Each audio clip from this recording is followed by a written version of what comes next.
Please please please please గోవుని కాపాడండి, గోమాంసం తినకండి.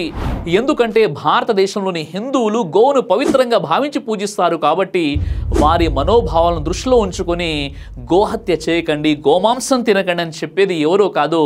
ప్రతి బక్రీదులో కూడా ముస్లిం జమాతులు, ధార్మిక పండితులు ఫత్వాలను జారీ చేస్తున్నారు. ఈ విషయంలో నేనైతే ఒక అడుగు ముందుకేసి గోవుని జాతీయ జంతువుగా భావించండి అని కూడా చెప్పినటువంటి సందర్భాలు చాలా ఉన్నాయి. అయితే ఇక్కడ గోహత్య అనే మాట వినబడగానే గుర్తుకొచ్చేటువంటి వర్గం ఎవరు అంటే కేవలం ముస్లింలు మాత్రమే. ఇలా చాలా పెద్ద ఒక అపోహ అయితే సమాజంలోకి తీసుకువెళ్ళడం జరిగింది.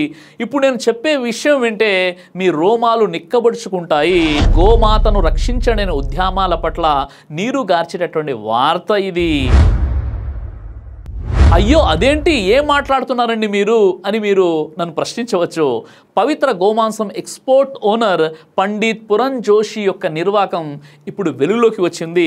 November 18, 2024 హిందుస్థాన్ టైమ్స్లో వచ్చినటువంటి న్యూస్ ఏంటంటే ఎద్దు మాంసం పేరుతో పవిత్ర గోమాంసాన్ని ఎగుమతి చేసినటువంటి 5గురిని పోలీసులు అరెస్ట్ చేయడం జరిగింది.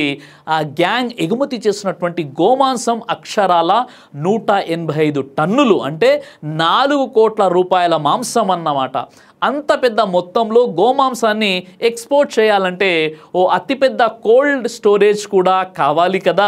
మరి అంత పెద్ద బీఫ్ మీట్ స్టోరేజ్ నిర్మించి కోట్ల రూపాయలు సంపాదిస్తుంది ఎవరు అంటే వాట్సాప్ ద్వారా బ్రెయిన్ వాషింగ్ చేయబడ్డ చాలామంది, బహుశా ఎవరో ముస్లిం అనుకుంటారు ఈ విషయం చెప్పగానే, కానీ మీరు చాలా పెద్ద పొరపాటులో ఉన్నారు. ఆ టన్నుల కొద్ది గోమాంసం ఎక్స్పోర్ట్ చేస్తూ కోట్ల రూపాయలు సంపాదిస్తున్న ఆ మహానుభావుడి పేరు గౌరవనీయులైనటువంటి పండిత్ పురణ్ జోషి గారు. ఈయన గారి ప్రత్యేకత ఏంటంటే ఈయన శుద్ధ బ్రాహ్మణులు. పైగా ఇంత పెద్ద మొత్తంలో గోమాంసం ఎక్స్పోర్ట్ జరుగుతుంది ఎక్కడో కాదు, ముస్లింలను గోమాంస భక్షకులని ముద్ర వేసి గోహత్య చట్టాలను తెచ్చి వారి ఇళ్లను అలవోకగా బుల్డోజర్లతో కూల్చేసే ప్రభుత్వం ఉన్న ఉత్తరప్రదేశ్లో. వినటానికి కాస్త ఆశ్చర్యంగా ఉంది కదా. అవును, ఇంత పెద్ద వార్త మనం వినలేదే అని ఆశ్చర్యపోకండి.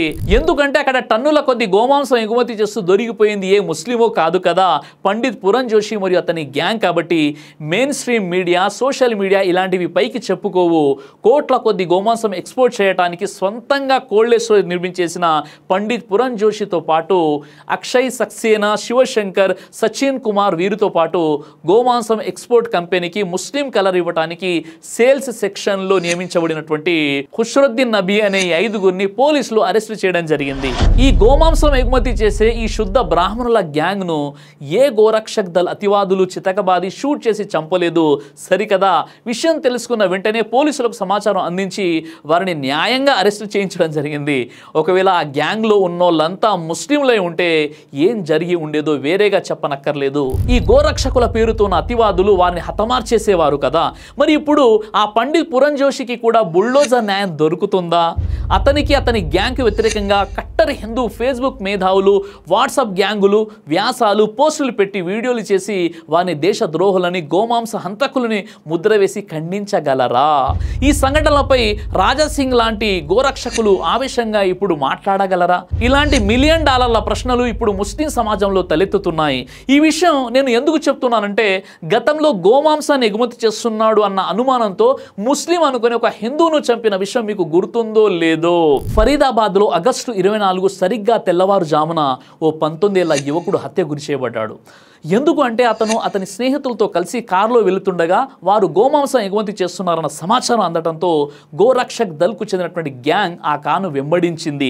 చివరికి ఆ కారులో చూడ్డానికి అచ్చం ముస్లింలా కనబడే ఆర్యన్ మిశ్రా అనే బ్రాహ్మణ యువకుని ఎంత బ్రతిమిలాడినా వినకుండా తీవ్రంగా చితకబాది చివరిలో గన్తో షూట్ చేసి వెళ్ళిపోతారు.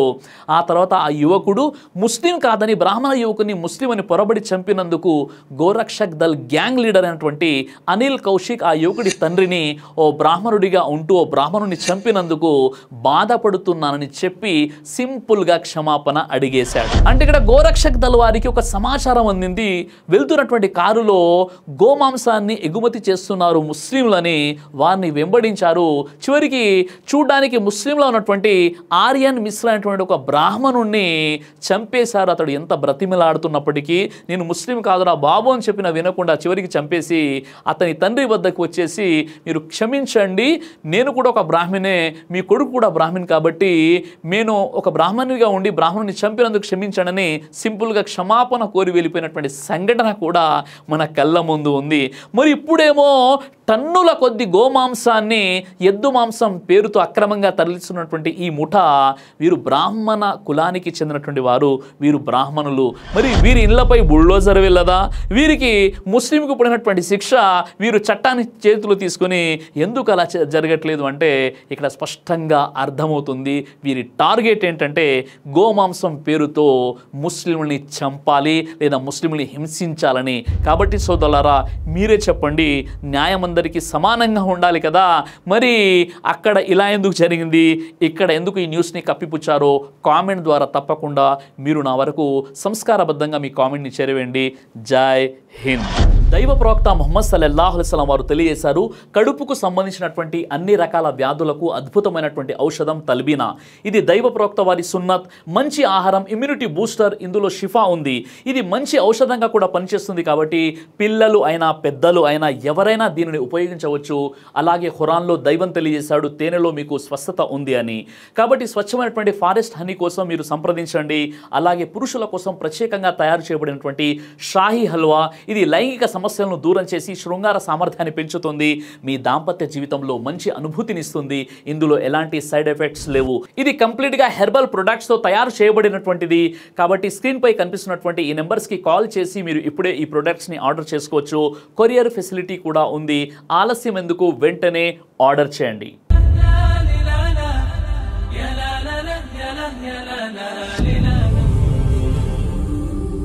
బ్రదర్ సిరాజ్ అని యూట్యూబ్ ఛానల్ని మీరు సబ్స్క్రైబ్ చేసినట్లయితే ఇన్షాల్లా దైవచిత్తం అయితే మీకు వీడియోస్ వస్తుంటాయి. అదేవిధంగా బ్రదర్ సిరాజ్ అనేటటువంటి ఫేస్బుక్ని కూడా లైక్ చేయడం వల్ల మీకు వీడియోస్ వస్తుంటాయి.